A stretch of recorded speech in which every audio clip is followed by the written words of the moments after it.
नमस्कार बच्चों, कैसे हैं आप सब। आशा करती हूँ आप सभी अच्छे होंगे, स्वस्थ होंगे, खुश होंगे और अपनी पढ़ाई भी अच्छे से कर रहे होंगे। मैं हूँ आपकी हिंदी की अध्यापिका और मैं स्वागत करती हूँ आप सभी का आईसीटी वर्चुअल क्लासरूम में। और आज हम यहाँ पर एकत्रित हुए हैं पढ़ने के लिए क्लास 11th की हिंदी। क्लास 11th की हिंदी में हम पढ़ रहे हैं हमारी आरोह पाठ्य पुस्तिका भाग 1 के काव्य खंड का चैप्टर वे आंखें। ये जो पार्ट लिखा गया है, ये चैप्टर लिखा गया है सुमित्रा नंदन पंत जी द्वारा। तो सबसे पहले हम यहाँ पर जो ये चैप्टर है, इसके जो कवि हैं सुमित्रा नंदन पंत जी, उनके बारे में जान लेते हैं। उसके बाद इस चैप्टर को हम यहाँ पर कंटिन्यू करेंगे। ये एक कविता है और जैसे कि आप कविता का नाम देख रहे हैं, वे आंखें, तो इसमें जो कवि सुमित्रा नंदन पंत जी हैं, उन्होंने हमारे जो किसान हैं उनके बारे में बताया है, उनके विषय में बताया है कि उनके क्या कितने उनके दुख हैं, क्या उनकी परेशानियां हैं, क्या उनकी प्रॉब्लम है। खास तौर पर तब जब हमारा देश जो है नया नया आजाद हुआ था, यानी कि उस समय पर हमारा देश आजाद हुआ था और किसानों की कैसी स्थिति उस समय पर थी, क्या उनको परेशानियों का सामना करना पड़ता था, किस तरह की प्रॉब्लम्स उनको फेस करनी पड़ती थी, तो वो सारी चीजें यहाँ पर दी गई है। तो ये जैसे कि आप चैप्टर का नाम ही देख रहे हैं, वे आंखें, तो इसमें बहुत ही ज्यादा करुणा और बहुत ही ज्यादा दुख यहाँ पर दिखाया गया है इस पूरी कविता में। तो सबसे पहले सुमित्रा नंदन पंत जी का जीवन परिचय हम पढ़ लेते हैं, उसके बाद अपनी कविता को कंटिन्यू करेंगे। देखिए, सुमित्रा नंदन पंत जी का जो नाम था, वो मूल नाम जो था वो गोसाई दत्त था और इनका जन्म 1900 में सन 1900 में कौसानी जिला अल्मोड़ा उत्तरांचल, यानी कि उस समय पर जो हमारा उत्तराखंड है, इसको उत्तरांचल नाम से जाना जाता था, उत्तरांचल इसका नाम था। तो कौसानी जिला अल्मोड़ा, कौसानी जो कि जिला अल्मोड़ा के अंतर्गत आता है, उत्तराखंड में इनका जन्म हुआ था। प्रमुख रचनाएं वीणा, ग्रंथि, पल्लव, गुंजन, युगवाणी, ग्राम्या, चिदंबरा, उत्तरा, स्वर्ण किरण, कला और बूढ़ा, चांद, लोकायतन, ये इनकी कुछ प्रमुख रचनाएं हैं। इनकी रचनाओं के लिए इन्हें कुछ प्रमुख सम्मानों से भी पुरस्कृत किया गया, कुछ प्रमुख सम्मान भी इन्हें दिए गए, जैसे भारतीय ज्ञानपीठ पुरस्कार, साहित्य अकादमी पुरस्कार, सोवियत लैंड नेहरू पुरस्कार और इन्हें पद्म भूषण से भी सम्मानित किया गया। इनकी मृत्यु सन 1977 में हुई। देखिए, जो मेन जीवन परिचय है, नाम, जन्म स्थान या प्रमुख रचनाएं, सम्मान, मृत्यु, ये सारी चीजें हमने यहाँ पर क्लियर कर ली। कुछ देखिए यहाँ पर बाकी चीजें भी इनके बारे में दी गई है, बाकी बातें भी की गई हैं, तो इनको आप अपनी पाठ्य पुस्तिका से पढ़ें।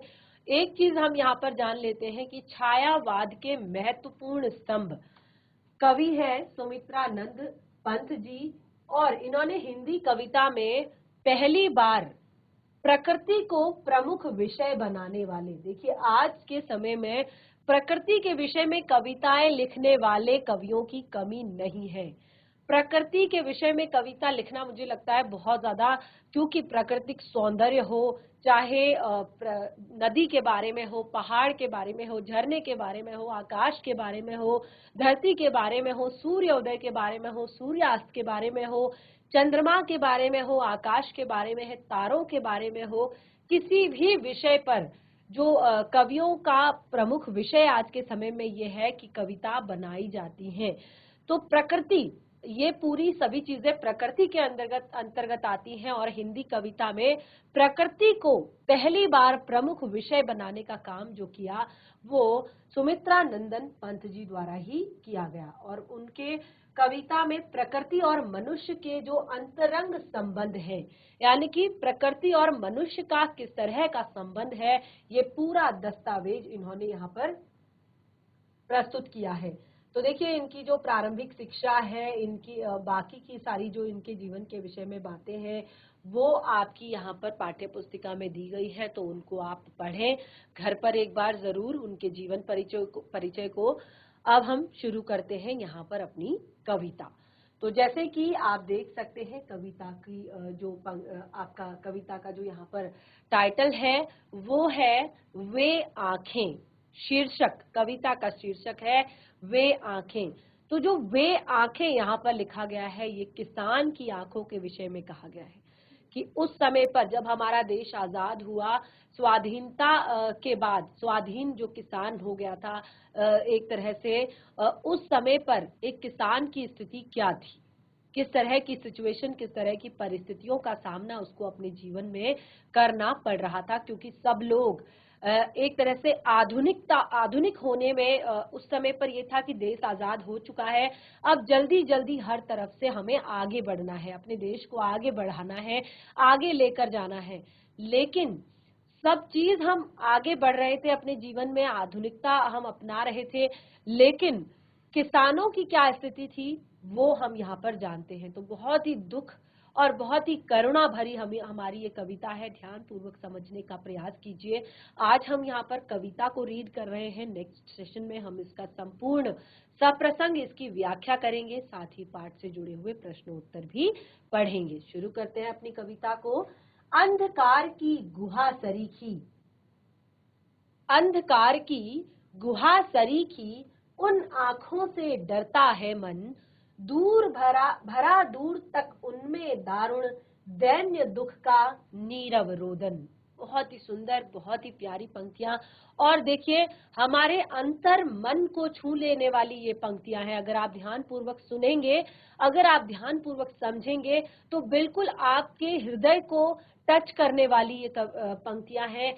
अंधकार की गुहा सरीखी, उन आंखों से डरता है मन, भरा दूर तक उनमें दारुण, दैन्य दुख का नीरव रोदन। यानी कि यहाँ पर एक किसान की आंखों के विषय में बताया है कि उसकी जो आंखें हैं वो अंधकार की गुफा के समान हैं, अंधकार की गुफा के समान उसकी आंखें हैं। यानी कि उसकी आंखों में तुम्हें दूर तक कोई चमक, कोई आशा, कोई उत्साह, कोई जोश नहीं दिखाई देगा, केवल अंधकार ही अंधकार उसकी आंखों में दिखाई देता है। उन आंखों से डरता है मन। कवि कहते हैं कि इतना ज्यादा अंधकार, इतनी निराशा, उन आंखों को देखने में मन जो है डर जाता है। भरा दूर तक उनमें दारुण, बहुत ही दुख भरा हुआ है जिन आंखों में, बहुत परेशानी छलकती है जिन आंखों से, दैन्य दुख का नीरव रोदन, जिसमें इस दैन्य दुख, इस बहुत ही कठोर दुख का नीरव रोदन, यानी कि जो आंसुओं से भरा हुआ है और बहुत ही दुख, बहुत ही रोदन जिन आंखों में है, उन आंखों को देखने में हमारा मन जो है डरता है। उन आंखों से हम आंखें नहीं मिला पाते हैं, क्योंकि उनके अंदर इतनी निराशा है, इतना दुख है, इतनी बेचैनी है, इतनी परेशानी है कि हम उनसे आंखें नहीं मिला सकते। वह स्वाधीन किसान रहा, अभिमान भरा आंखों में इसके, छोड़ उसे मझधार आज, संसार कगार सदृश बह खिसका।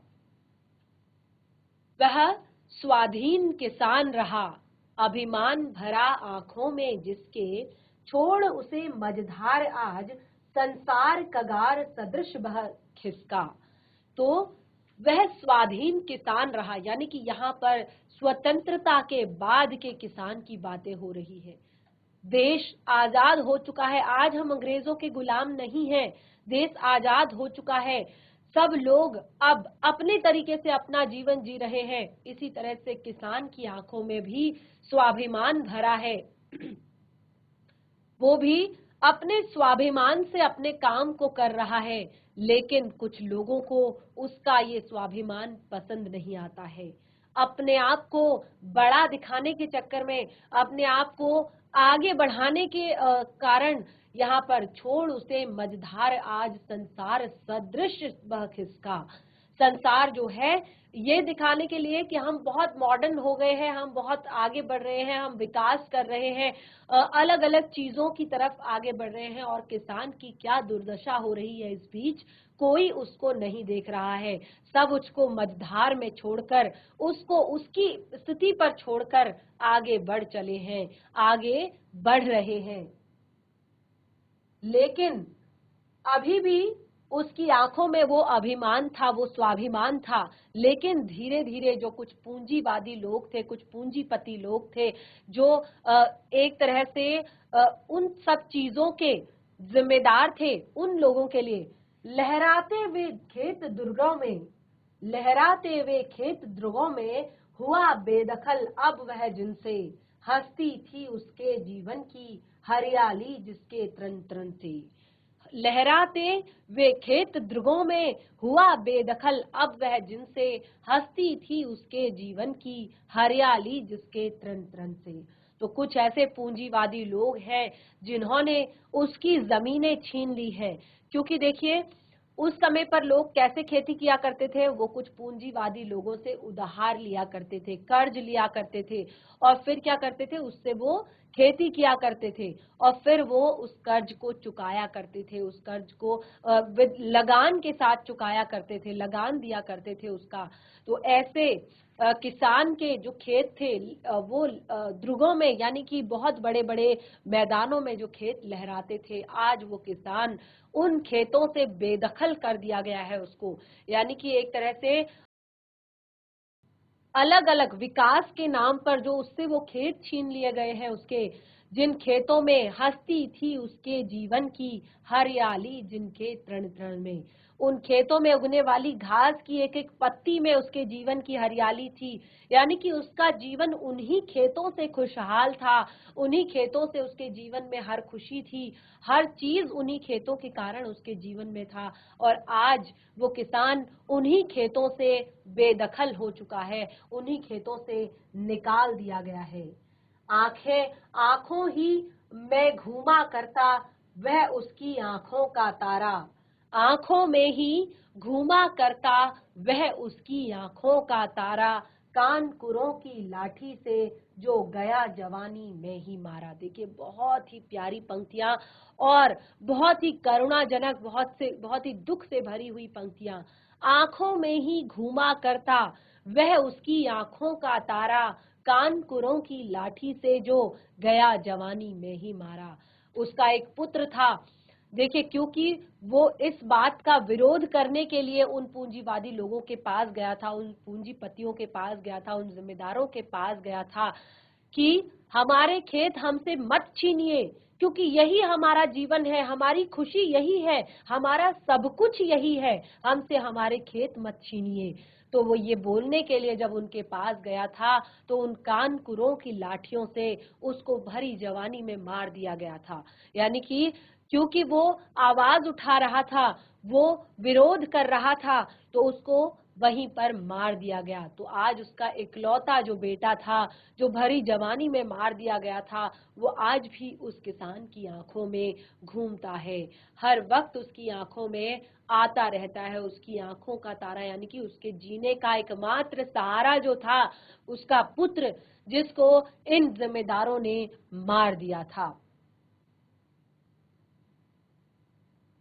बिका दिया घर द्वार, बिका दिया घर द्वार, महाजन ने ब्याज की कौड़ी, महाजन ने ब्याज की कौड़ी न छोड़ी, रह रह आंखों में चुभती वह कुर्क हुई बरधों की जोड़ी। देखिए बहुत ही सुंदर, बहुत ही मार्मिक यहाँ पर पंक्तियां हैं। देखिए बिका दिया घर द्वार, जो कर्ज उसने लिया था, आज उसको चुकाने के कारण, उस कर्ज को देने के लिए, उस कर्ज को वापस भरने के लिए महाजनों ने, जो बड़े बड़े लोग थे, जो जमींदार लोग थे, उन्होंने क्या किया कि किसान का घर द्वार सब कुछ बिकवा दिया। यानी कि जो भी थोड़ा बहुत उसका अपना था, वो सब कुछ उसका बिकवा दिया है। महाजन ने न ब्याज की कौड़ी छोड़ी, ब्याज जो डबल ट्रिपल उनसे ब्याज लिया जाता था, उस ब्याज की एक कौड़ी भी उसने न छोड़ी। यानी कि वो भी उसने सब कुछ ब्याज का है, ब्याज में है, ब्याज में है करके सारी चीजें उसकी ले ली। रह रह आंखों में चुभती वह कुर्क हुई बरधों की जोड़ी। देखिए, किसान के लिए सबसे जरूरी जो उसके संसाधन होते हैं वो होते हैं उसके बैल, जिनसे वो खेतों में जुताई करता है, खेत को खोदता है, खेत में फसलें बोता है। तो देखिए, आजकल के समय में बैलों की उतनी ज्यादा अहमियत नहीं रही, क्योंकि अब हर जगह ट्रैक्टर से खुदाई होती है, मशीनों से खुदाई होती है, खेती जो है ट्रैक्टर से की जाती है। अलग अलग तरह की इलेक्ट्रॉनिक मशीनें आ गई हैं, आधुनिक मशीनें आ गई हैं, जहां पर बैलों की अब खेत में कोई भी जरूरत नहीं होती। लेकिन पहले के समय में किसान का अगर सबसे कोई सच्चा मित्र होता था तो वो उसका अपना बैल होता था, जिससे वो खेतों में जुताई करता था, खेत जोतता था और उसके बाद उसमें बुआई करता था। तो इस तरह से आज जब किसान का महाजन ने ब्याज ब्याज ब्याज कहकर उसका घर द्वार सब बिकवा दिया है, तो उसकी आंखों में वो उसकी बैलों की जो जोड़ी थी सुंदर सी, वो उसकी आंखों में आज चुभती है, उसको कष्ट पहुंचाती है, उसको दर्द होता है, उसको दुख होता है कि कैसे उसके वो सुंदर बैलों की कुर्की कर दी गई, कैसे उनके वो सुंदर बैलों को नीलाम कर दिया गया। वो बैलों की जोड़ी उसको आज भी चुभती है, आज भी दर्द देती है। उजरी उसके सिवा किसे कब, उजरी उसके सिवा किसे कब, पास दुहाने आने देती, आह आंखों में नाचा करती, उजड़ गई अब सुख की खेती। उजरी उसके सिवा किसे कब कहां पास दुहाने आने देती, आह आंखों में नाचा नाचा करती, उजड़ गई जो सुख की खेती। देखिए, गाय के किसान के लिए उसके जो गाय भैंस होते हैं, उसकी जो बैल होते हैं, उसकी जो खेत होते हैं, वो सबसे ज्यादा महत्व रखते हैं। उसके घर की खुशहाली उन्हीं चीजों से होती है, उसका परिवार उसी से चलता है। उसके घर के जो बच्चे हैं, उसके परिवार के जो लोग हैं, उनके लिए सबसे बड़ी खुशी है कि उनकी खेतों में कितनी फसल हुई है, उनके खेत में, उनके घर पर जो गाय है उसने वो कितना दूध दे रही है। तो सबसे बड़ी खुशी उनके लिए यही होती है। लेकिन यहाँ पर आज किसान की जो गाय है वो भी इन महाजनों के द्वारा ले ली गई है। तो क्योंकि जो उस उजरी थी, उसका नाम उजरी था गाय का, और वो किसान के अलावा किसी को अपने पास दुहाने नहीं आने देती थी, यानी कि किसान ही उसका दूध निकाला करता था और वो किसी और को अपने पास नहीं आने देती थी। तो कहते हैं, आह नाचा आंखों में नाचा करती है, उजड़ गई वह सुख की खेती। देखिए, जब किसान के घर में गाय थी तभी उसके घर में दूध था, दही था, घी था, मक्खन था। यानी कि देखिए, सबसे पहले के समय में त्योहार जिसको कहा जाता था वो इन्हीं चीजों से होता था।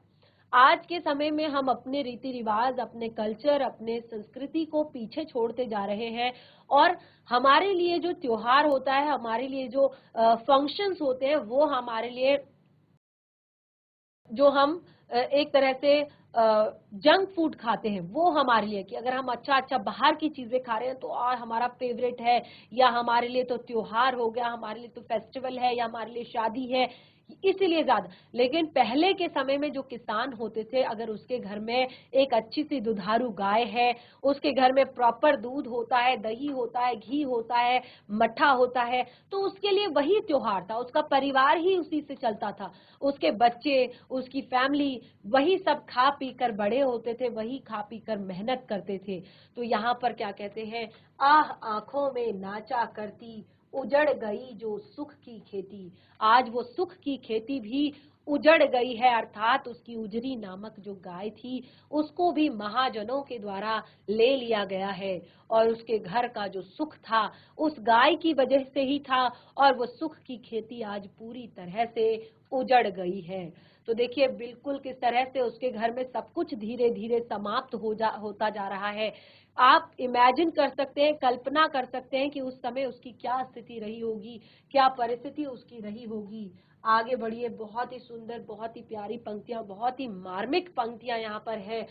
बिना दवा दर्पण के घरनी, बिना दवा दर्पण के घरनी, स्वर्ग चली आंखें आती भर, देख रेख के बिना दुध मोही, बिटिया 2 दिन बाद गई मर।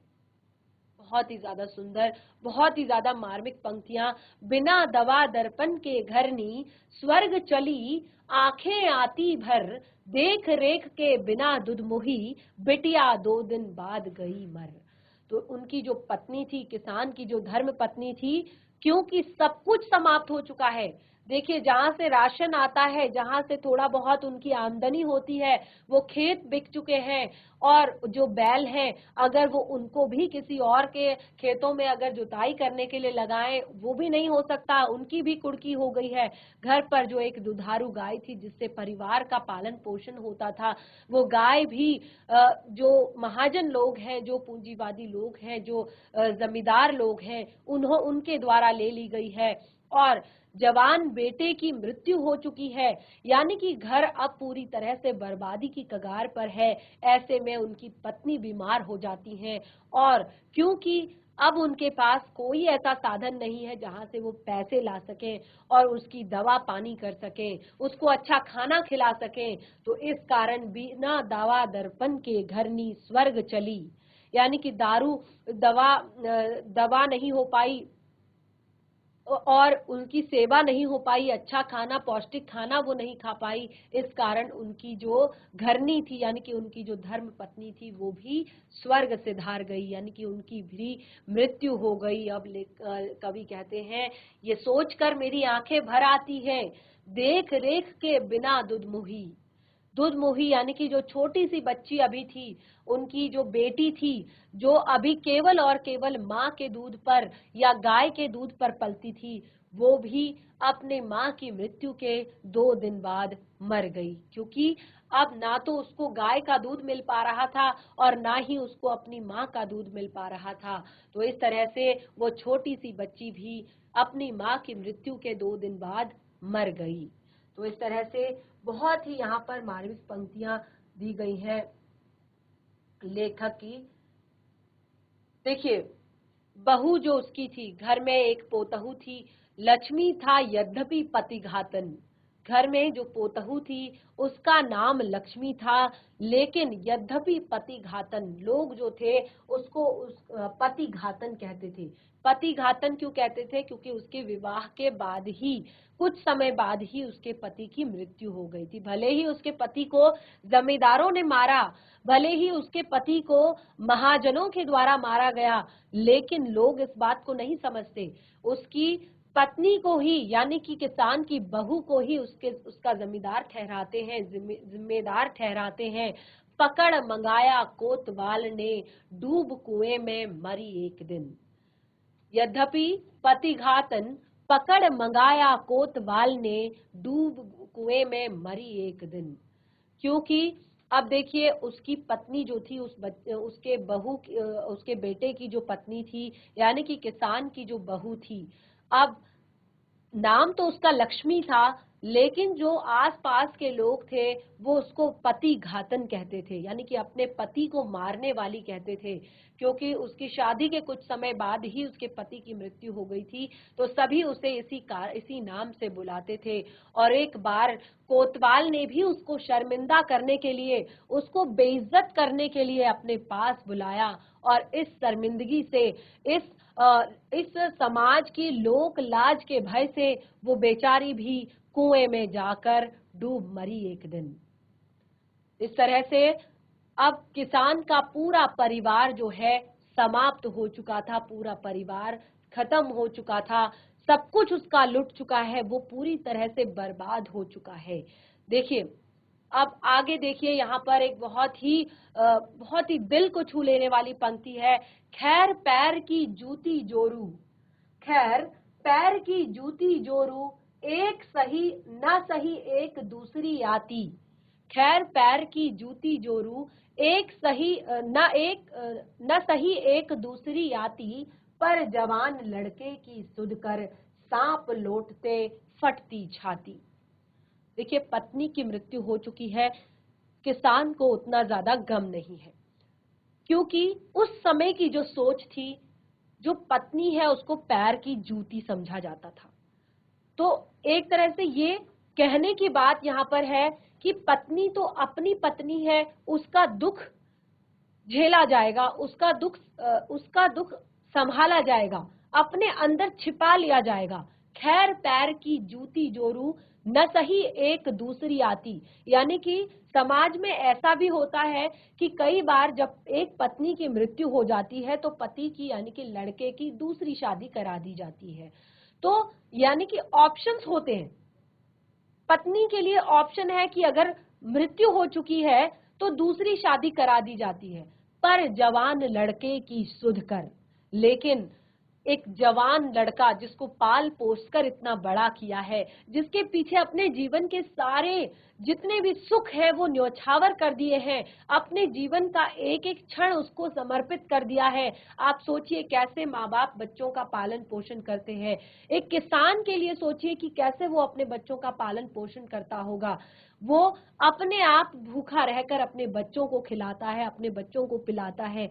वो ये सोचता है कि आज जो मैं जिस स्थिति में मैं हूँ, ये किसान की ही नहीं, हर एक माता पिता की यहाँ पर बात हो रही है। माता पिता ये सोचते हैं, वो कितने उम्मीदों से, कितने प्रेम से, कितने प्यार से, कितनी लाड़ से अपने बच्चों को पालते हैं। वो सोचते हैं कि आज हम जिस स्थिति में हैं, हमारा बच्चा उस स्थिति को कभी ना झेले, हमारा बच्चा बहुत आगे बढ़े, हमारा बच्चा एक बहुत बड़ा आदमी बने। जरूरी नहीं कि वो हर इंसान जो है पढ़ लिख कर ही आगे बढ़ता है। बहुत सारी चीजें हैं दुनिया में, बहुत सारे अवसर हैं, बहुत सारी चीजें हैं जिनमें आप कामयाबी हासिल कर सकते हैं, आप अपने जीवन को उत्तम बना सकते हैं, अच्छा बना सकते हैं। तो यहाँ पर अब देखिए, किसान ने जो अपना जवान लड़का पाला था, जिसकी अभी अभी शादी करवाई थी, तो अब कहते हैं कि पत्नी का दुख तो वो सह लेगा, क्योंकि पत्नी को तो समाज में पैर की जूती माना जाता है, एक नहीं रही तो दूसरी आ जाती है।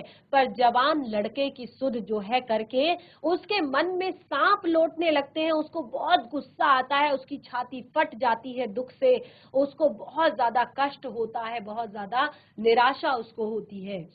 पिछले सुख की स्मृति आंखों में, पिछले सुख की स्मृति आंखों में क्षण भर एक चमक लाती है। पिछले सुख की स्मृति आंखों में क्षण भर एक चमक लाती है, तुरत शून्य में गड़ वह चितवन, तुरत शून्य में गड़ वह चितवन, तीखी नोक सदृश बन जाती।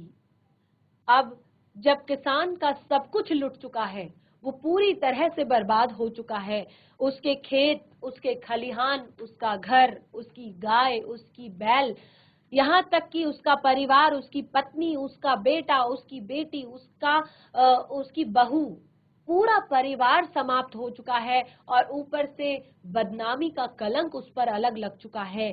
तो इस तरह से अब वो पूरी तरह से निराशा में डूबा हुआ है, उसकी आंखें बिल्कुल निराशा में हैं, उसकी आंखें निराशा से भरी हुई हैं, और वो निराशा से भरी जो आंखें हैं वो हर वक्त उसमें दुख, उसमें करुणा, उसमें क्रोध, वो सारी चीजें उबलती रहती हैं। और लेकिन वो कुछ नहीं कर सकता, वो अब कुछ नहीं कर सकता, बस पुरानी यादों को सोचता है।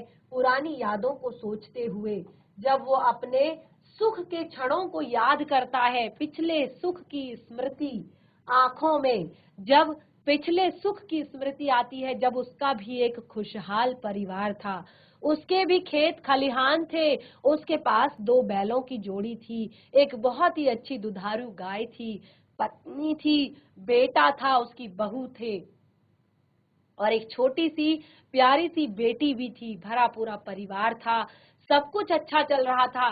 जितना भी वो कमाता था वो उससे अपने परिवार का अच्छे से पालन पोषण कर लेता था, भरण पोषण कर लेता था, यानी कि किसी के आगे हाथ नहीं फैलाता था, लेकिन कभी भूखा भी नहीं सोता था।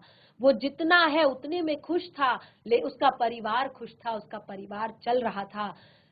एक दिन का खाना रोज उन्हें मिल जाता था, लेकिन ये सारी चीजें सोचते हुए क्षण भर के लिए उसकी आंखों में चमक आ जाती है। यानी कि आप देखते हैं, जब भी हम अपने अकेले में बैठे होते हैं तो जब हम किसी अच्छी बात को याद करते हैं, हम पुरानी कोई अच्छी बात को याद करते हैं, तो अचानक छोटी सी स्माइल फेस पे और आंखों में एक चमक सी आ जाती है। सोचते हैं कि वाह, वो टाइम कितना अच्छा था जो हमने स्पेंड किया था।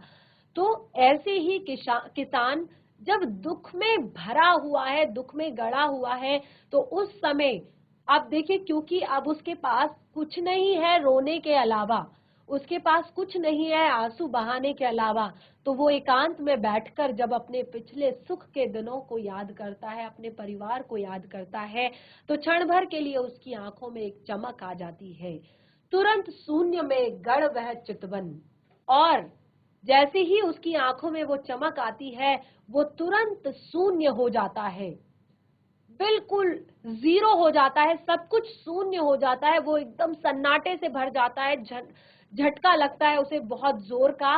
क्यों लगता है? क्योंकि तीखी नोक सदृश बन जाती, और ये सारी जो यादें हैं उसके लिए एक सुई के समान बन जाती हैं, जो तीखी नोक बनकर उसको चुभती है, उसको कांटे की तरह वो यादें चुभ जाती है, क्योंकि अब उसके पास कुछ नहीं है, अब उसका सब कुछ समाप्त हो चुका है। तो इस तरह से यहाँ पर सुमित्रा नंदन पंत जी द्वारा लिखी गई ये वे आंखें कविता हमारी यहाँ पर कंप्लीट होती है। और आपने देखा, बहुत ही सुंदर, बहुत ही प्यारी हमारी ये कविता थी।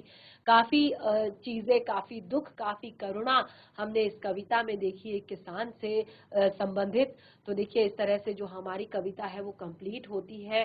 बाकी इसकी सप्रसंग व्याख्या और साथ ही पाठ से जुड़े हुए प्रश्नोत्तर हम करेंगे अपने नेक्स्ट सेशन में। तो आज का सेशन हमारा यहीं पे समाप्त होता है। तब तक के लिए धन्यवाद। आपका दिन शुभ हो।